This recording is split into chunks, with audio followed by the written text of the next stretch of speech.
நீங்க இதே மாதிரி இருந்தீங்கன்னா கூடிய சீக்கிரத்துல சோமநாதன் நிலைமைக்கு வந்துருவீங்க. ரிடிகுலஸ். என்னம்மா பூரண உண்மையும் புரிஞ்சுக்காம புரியாத பாஷையெல்லாம் சாபம் கொடுக்குறீங்க? சாபம் தான் விட முடியும்.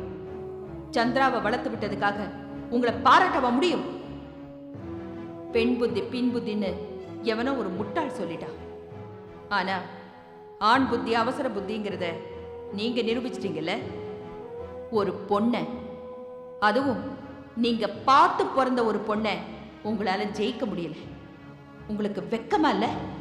வெக்கப்படுறேன், வேதனைப்படுறேன். என்ன பண்றது? 4 ஆம்பளை பிள்ளைங்கள பெத்தேன். 4 தூணா இருக்குன்னு நினைச்சேன். துரும்பாயிருச்சுங்களே. பெத்தவன் பேச்சை விட்டுட்டு கட்டினவ பேச்சும் கட்டில் பேச்சும் கேட்கறானுங்களே.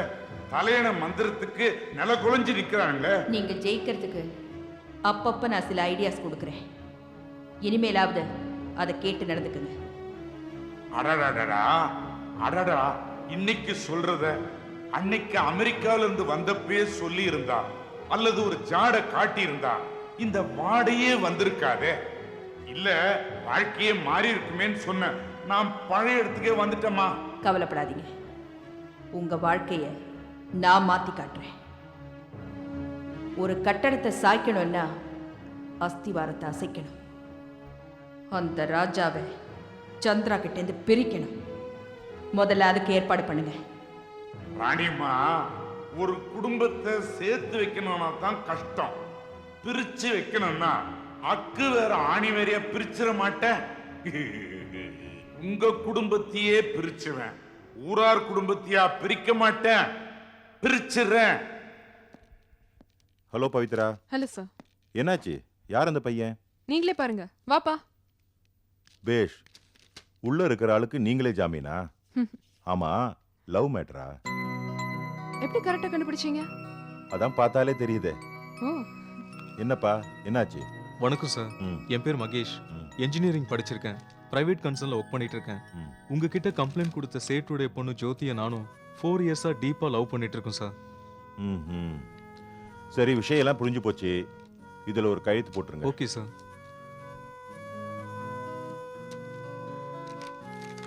அப்ப சரி, புறப்படலாமா? Yes sir. நீங்க இவனை கூட்டிட்டு போலாம். அண்ட் மகேஷ், சொல்லுங்க மேடம். இன்னொரு விஷயம், நீங்க எப்படி போயிடக்கூடாது. ஒரு பிளான் வச்சிருக்கேன். நாளைக்கு மார்னிங் ஒரு 10 o'clock உங்க ஆஃபீஸ் கார் பார்க்குக்கு ஜோதியை வர சொல்லுங்க. 2 பேரும் மீட் பண்ணி கொஞ்ச நேரம் பேசிட்டு இருங்க. மத்ததை நாங்க பாத்துக்கிறோம். சரிங்க மேடம். ஓகே? ஓகேங்க madam. Thank you madam. Thank you so Okay. Much.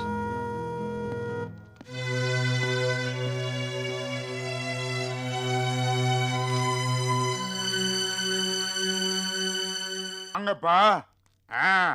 என்ன 3 பேரும் மொத்தமா சேர்ந்து வந்திருக்கிறீங்க? ஏதாவது முக்கியமான விஷயம் பேச போறீங்களா? முக்கியமான விஷயம் தான்ப்பா. கம்பெனியை காப்பாற்றணும். கம்பெனிக்கும் உங்களுக்கு என்ன சம்பந்தம் இருக்குது? அதை என்ன நீங்க காப்பாத்த போறீங்க? சம்பந்தம் இருக்கோ இல்லையோ, நாங்க தான் உங்க பசங்கன்னு உலகத்துக்கு தெரியும். உங்க பார்வைக்கு இல்லைனாலும் வெளி உலகத்தோட பார்வைக்கு நாங்க தான் அந்த கம்பெனியோட ஓனர்ஸ். அப்படிப்பட்ட கம்பெனி இன்னைக்கு கடன்ல மூழ்கிற ஸ்டேஜுக்கு வந்திருக்கு. இப்போ நாங்கள் அதை காப்பாற்ற முயற்சி எடுக்க வேண்டாமா? அப்பா, எமல உள்ள கோவத்தை மறந்துடுங்கப்பா. உங்க முரட்டு பிடிவாதத்தை விட்டுட்டு ஃபேக்டரியை எங்ககிட்ட ஒப்படைங்கப்பா. அப்புறம் எப்படி நடத்தணும் பாருங்க. சாபாஷ். ஃபேக்டரியே உங்ககிட்ட ஒப்படைச்சிடணுமா? இந்த கம்பெனியில கால் செங்கல் கூட உங்களுக்கு சொந்தம் கிடையாது. உள்ள ஓடுற மிஷின்ல ஒரு நட் அண்ட் போல்ட் கூட நீங்க சொந்தக்காரங்க இல்ல. அது மட்டும் இல்ல, வாசல்ல இருந்து வெராண்டா வரைக்கும், இரும்பு கேட்ல இருந்து இடி தாங்கி வரைக்கும் எல்லாமே ஏன் வேர்வை, ஏன் ரத்தம், ஏன் உழைப்பு. இதுங்கள்ல உங்களுக்கு யாருக்குமே சொந்தம் கிடையாது. அப்புறம் என்ன உரிமை கொண்டாட்டு வந்து நிக்கிறீங்க? நல்லா கேட்டுங்க. பிச்சை சோத்துலயோ எச்ச சோத்துலயோ என்ன நானே வளர்த்துக்கிட்டேன். அதே மாதிரி எதிராளிய வீழ்த்தியோ வாழ்த்தியோ என் கம்பெனியை நானே வளர்த்துக்கிட்டேன். நல்லா புரியுதா? தங்க தட்டுல சோறு ஊட்டின, வெள்ளி தொட்டில தாளாட்டின, உங்க எல்லாருக்கும் கல்யாணம் பண்ணி வச்சு கட்டல் சுகமும் கொடுக்க வச்சேன். உங்களையெல்லாம் தூங்க வச்சுட்டு நான் மட்டும் கண்முழிச்சு வீழ்ச்சிருந்தேன். நான் சுவாசிச்சதும் நேசிச்சதும் உழைப்ப மட்டும்தான். அந்த உழைப்பு தான் என்ன உயரத்துல நிக்க வச்சிருக்குது.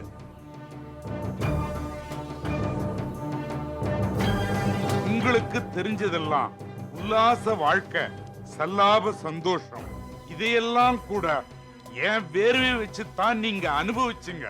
இப்ப என்னடானா என்ன கம்பெனியை விட்டு துரத்திட்டு நீங்க கம்பெனிக்குள்ள காலடி எடுத்து வைக்க போறீங்களா?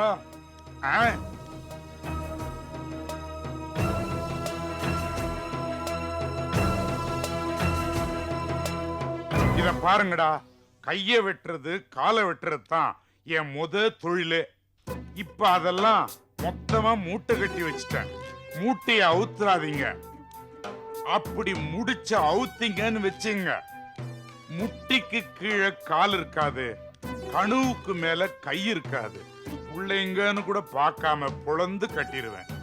இன்னைக்கு இதோட போயிருங்க, என்ன வெறுப்பேத்தாதீங்க. போயிருங்கடா, போயிருங்க, உங்களைத்தான் போயிருங்க.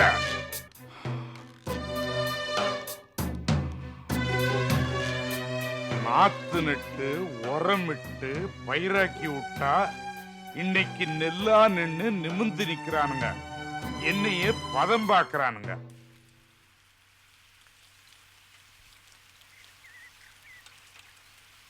என்னடா சுமி, உன்னை யார் இந்த வேலையெல்லாம் செய்ய சொன்னா? மாசமா இருக்கிற நேரத்தில் நிறைய வேலை செய்யணும் டாக்டர் சொன்னாங்கிறதுக்காக இந்த வேலையெல்லாம் நீ செய்யணுமா? இதெல்லாம் நாங்கள் பார்த்துக்க மாட்டோமா? ஏற்கனவே சரியாக சாப்பிட மாட்டேங்கிறியா? உங்கள் அம்மா ஒரேடியாக கம்ப்ளைண்ட் பண்ணிட்டு இருக்கா. பேசாமல் போய் சாப்பிட்டு ரெஸ்ட் எடுத்துக்கோ. இதெல்லாம் நான் பார்த்துக்கிறேன். இல்லப்பா, எனக்கு சாப்பிட்டா ஒரே வாந்தியா வருது, சாப்பிடவே பிடிக்கல. அதனால என்னம்மா, சாப்பிட்டு அப்புறம் கூட வாந்தி எடுத்துக்கலாம். ஐயோ அப்பா. மாமா, ம் சுமி, யாரோ அட்ரஸ் தெரியாமல் வீடு மாறி வந்திருக்காங்க போல இருக்கு. யார் என்ன விஷயம்னு கேளு. மாமா. மாமாவா? யாருக்கு யார் மாமா? எனக்கு 2 மாப்பிள்ளைங்க இருந்தாங்க. அதில் ஒருத்தர் காணா போயிட்டாரு, இன்னொருத்தர் இருக்கிற இடமே தெரியல. சரி, எங்கள் குடும்ப கதையெல்லாம் உங்களுக்கு எதுக்கு? என்ன விஷயமா வந்தீங்க, என்ன ஏதுன்னு சொல்லிட்டு புறப்படுங்க. நான் சுமித்ராவை பார்க்க வந்தேன். பார்த்தாச்சு இல்லை, புறப்பட வேண்டியதானே? அப்பா, கண்டவங்க கிட்ட எல்லாம் பேசி உங்க டைமை வேஸ்ட் பண்ணாதீங்க, வாங்க போலாம்.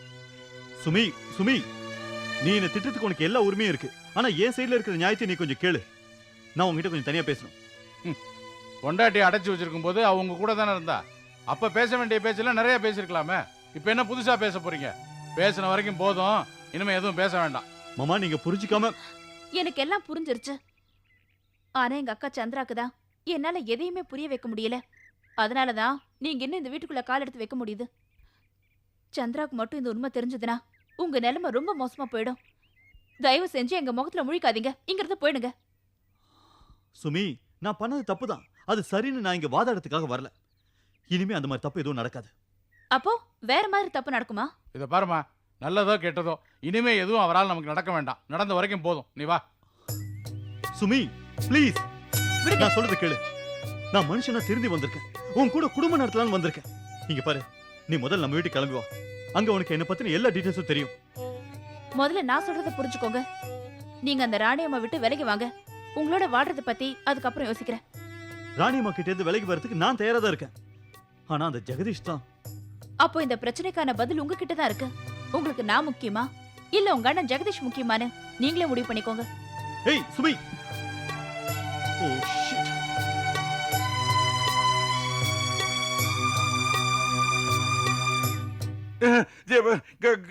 நான் சொன்ன பிளான் படி சோமநாதன் குடும்பத்தை அழிச்சிடும். சரிங்க ராணிம்மா.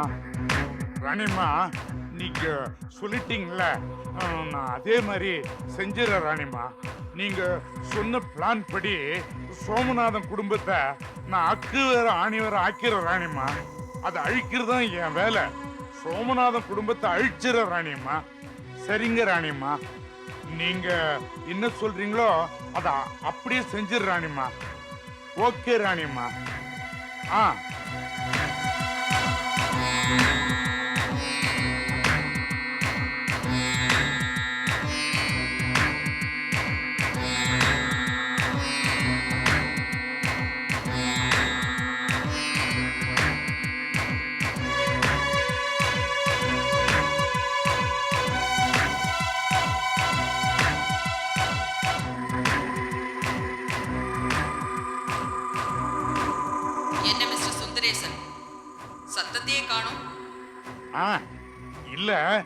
யாராவது ஒட்டு கேட்கறாங்களான்னு பார்த்த ராணியம்மா, வேற ஒண்ணும் இல்ல.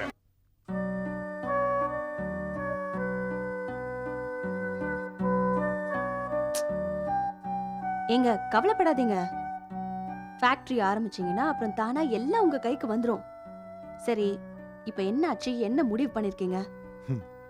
நாங்கள் எங்கே முடிவு எடுக்கிறது? எல்லாம் அப்பா தான் எடுக்கிறாரு. நாங்கள் 3 பேரும் அப்பா போய் பார்த்தோம். அவர் தாம் தூம்னு குதிக்கிறாரு.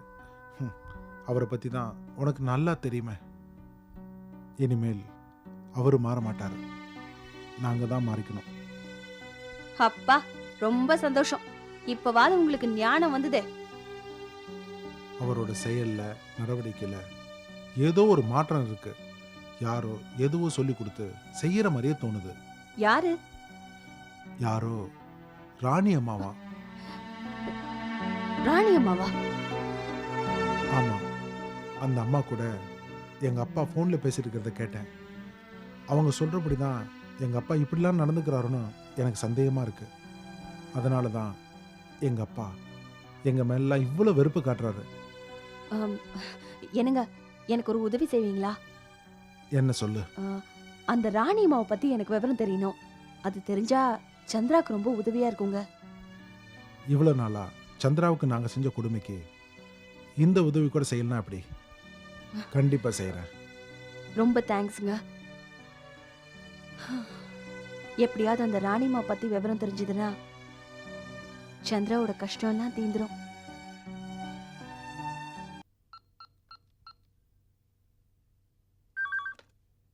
ஹலோ, சந்திரா ஹியா. ஹலோ, நான் பிரதீப் பேசுகிறேன். சொல்லுங்க பிரதீப், என்ன விஷயம்? நானும் நல்லா இருக்கணும் தான் நினைக்கிறேன். ஆனால் எங்க சுமித்ரா என்ன நல்லா இருக்க விடுறதே இல்லையே. என்ன சொல்றீங்க? இன்னைக்கு காலையில் நான் உங்கள் வீட்டுக்கு போனேன். சுமி எங்கள் வீட்டுக்கு கூப்பிட்டேன். உங்கள் அப்பாவும் அவளும் மாறி மாறி என்னை அர்ச்சனை பண்ணாங்க. வேணுங்கிற அளவுக்கு நானும் அவங்க கிட்ட வாங்கி கட்டிக்கிட்டேன். அதுக்கப்புறமாவது அவள் என் கூட வருவான்னு பார்த்தா அவள் மனசு மாறவே இல்லை. அதுக்கு என்ன காரணம்னு எனக்கு தெரியல. சரி, இத பத்தி நான் அவகிட்ட பேசுறேன். இப்பதான் என்கிட்ட கொஞ்சமா பேச ஆரம்பிச்சிருக்கா. நான் சொன்னா கண்டிப்பா கேப்பா. எதுக்கும் கவலைப்படாதீங்க. இதை பாருங்க, நீங்க என்ன பேசுவீங்களோ ஏது பேசுவீங்களோ எனக்கு தெரியாது. என் சுமித்ரா என் வீட்டுக்கு வரணும். கண்டிப்பா வருவா. ஓகே ஓகே, பாய். என்ன சந்திரா, கூப்பிட்டியா? என்ன மேடம், வர வர நல்ல விஷயத்தை என்கிட்ட சொல்றதே இல்ல. என்ன சொல்றது இல்ல? ஆபீஸ்க்கு வந்திருக்க, 1 மணி நேரத்துக்கு ஒரு தடவை வாந்தி எடுத்துட்டு இருக்க. ஆனா என்கிட்ட சொல்லல. நீ சொல்லனா எனக்கு தெரியாது நினைச்சிட்டு இருக்கியா? என்ன வாந்தி எடுக்கிறதெல்லாம் போய் இவ்ளோ பெரிய விஷயமா பேசிட்டு இருக்க? சாதாரணமா கூட வாந்தி. ரொம்ப நடிக்காத. லக்ஷ்மி எல்லாத்தையும் என்கிட்ட ஃபோன் பண்ணி சொல்லிட்டா. சொல்லிட்டால அப்புறம் எதுக்கு துருவி துருவி கேட்டுட்டே இருக்க? இருந்தாலும் நீ என்கிட்ட ஒரு வார்த்தை சொல்றது இல்லையா?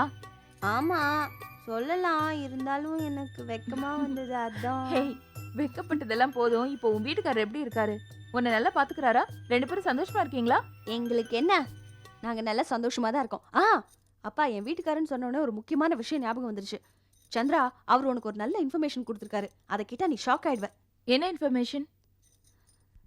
சுந்தரேசனுக்கும் ராணி அம்மாவுக்கும் பழக்கம் இருக்கு. நீ என்ன சொல்ற? ஆமா சந்திரா, இது வரைக்கும் சுந்தரேசன் மட்டும்தானே உனக்கு எதிரி நினைச்சிட்டு இருந்தோம். ஆனா கண்ணுக்கு தெரியாத ஒரு புது எதிரி இருக்கு.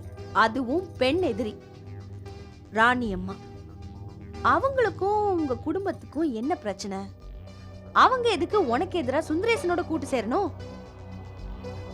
நீ சொல்லிதான் எனக்கு ராணியம்மா மேட்டரே தெரியும். என்ன கேட்டா எனக்கு என்ன தெரியும்? இப்போதைக்கு எதிரியோட பேர் மட்டும் தானே தெரிஞ்சிருக்கு. அந்த எதிரியோட டீடைல்ஸ் கூடிய சீக்கிரம் நமக்கு தெரியும். இல்லனா தெரிய வச்சிருவோம். அந்த ராணியோட ஒரிஜினல் முகம் தெரிஞ்சிடுச்சுன்னா இது வரைக்கும் நமக்கு தெரியாத கேள்விக்கெல்லாம் விடை கிடைச்சிரும்.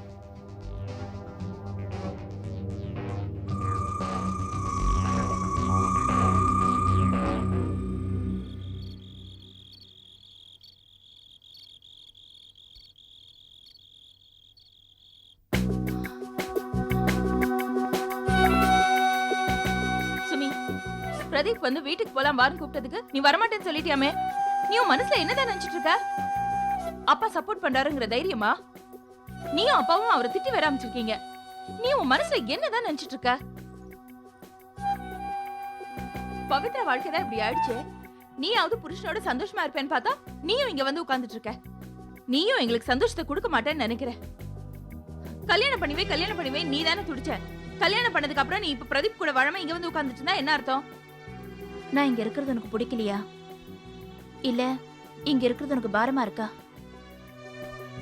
சுமி, எதுக்கு எதை முடிச்சு போட்டு பேசுறதுன்னு ஒரு விவசாயே கிடையாது உனக்கு. நீயும் பவித்ராவும் இப்படி பிறந்த வீட்லயே வந்து உட்கார்ந்துட்டா வெளியில பாக்குற 4 பேர் என்ன பேசுவாங்க? நீ மத்தவங்க பேச்சையெல்லாம் கேட்டு பேச ஆரம்பிச்சிட்டியா? பிறந்த வீடுங்கிறது வந்து போற இடமா இருக்கிறதா பொண்ணுங்களுக்கு மரியாதை. எவ்வளவுதான் பிரச்சனை இருந்தாலும் அங்க இருந்தே சமாளிக்கணும். இப்படி வந்து உட்கார்ந்துட கூடாது. அப்போ என்ன இந்த வீட்டை விட்டு எங்கேயாச்சும் போயிட சொல்றியா? சரி, உனக்கு அதான் சந்தோஷம்னா நான் எங்கேயாவது கண்காணாத இடத்துக்கு போயிடுறேன். சுமி, ப்ளீஸ் தயவு செஞ்சு என் நிலைமையை கொஞ்சம் புரிஞ்சுக்கோ. ஃபேக்டரியிலேயே எனக்கு 1008 பிரச்சனை இருக்கு. அதை சமாளிக்கிறதுக்கே நேரம் பத்தல. கிடைக்கிற கொஞ்ச நேரத்துல வீட்டுக்கு வந்து நிம்மதியா இருக்கலான்னு வந்தா நீங்க எல்லாரும் இப்படி எனக்கு பிரச்சனையை கொடுத்தா நான் என்ன பண்ணட்டும்? நீயே சொல்லு. நீ என்ன தப்பா நினைச்சாலும் பரவாயில்ல. நீ பிரதீப் கூட போறதுதான் உனக்கு நல்லது. நான் உன்கிட்ட தான் பேசிட்டு இருக்கேன். வாயை திறந்து சொல்லு. இல்ல, நான் ஏதாவது சொன்னா நீ கோச்சுப்ப. வீணா என் வாயை கிளறாத. தயவு செஞ்சு என்ன தனியா இருக்க விடு.